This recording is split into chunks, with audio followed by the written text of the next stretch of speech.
Recently, an article by the Harvard Business Review came up with 3 attributes that leaders must have in order to build an executive presence. I'm Sil, a storytelling expert, and in this video, I will go over their comments and add some of my own. Let's try to craft a new perspective here. Then I want you to watch this video and tell me, what did I miss? And what do you think are the biggest challenges to build an executive presence? HBR says that gravitas, communication skills, and the right appearance are the 3 usual aspects that leaders must work on. And they mention it's going on for about 10 years already. But now they discuss it in light of today's way of doing things. So the first one, gravitas. They say that to project gravitas, you need to have a clear vision and to seem confident. They mentioned that in today's view, it's also necessary to be inclusive, which I agree with, but I'll comment more later. The second one, strong communication skills. They say that communicating well through speaking and writing helps you command the room. To this point, they add that communicating over Zoom in virtual meetings is as important, plus the ability to listen and learn.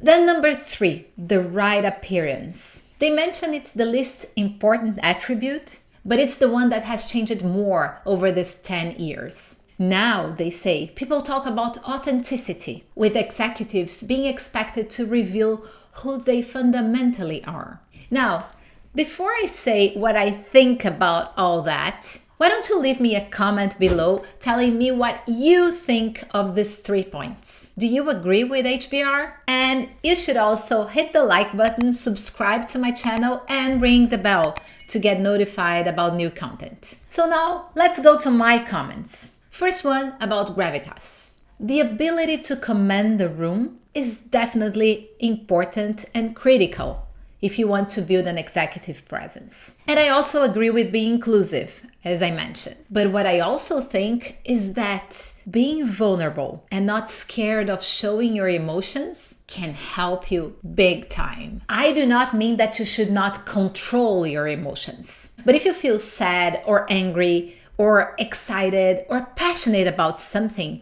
you should not Botox your expressions. Emotions connect, and connection is a huge part of gravitas. I talked about it in an old video. Just click up here and save it so you can watch it later after you finish this one. The second point, strong communication skills. That is obvious. Adding Zoom there is unnecessary. It's also obvious, as well as listening and learning. This is part of good communication. All obvious. What they missed, and I never do, is to mention the ability of telling stories. Strong communication skills today come hand in hand with the ability to tell stories that are meaningful, memorable, and that lead your audience to where you intend them to go.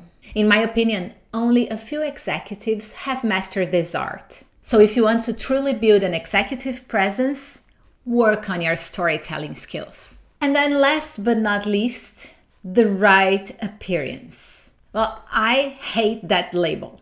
However, I do know that we do live in a world that values looks. But I do not agree that we have to show up as our authentic selves on every occasion. People who have been historically discriminated against have a hard time showing their true selves.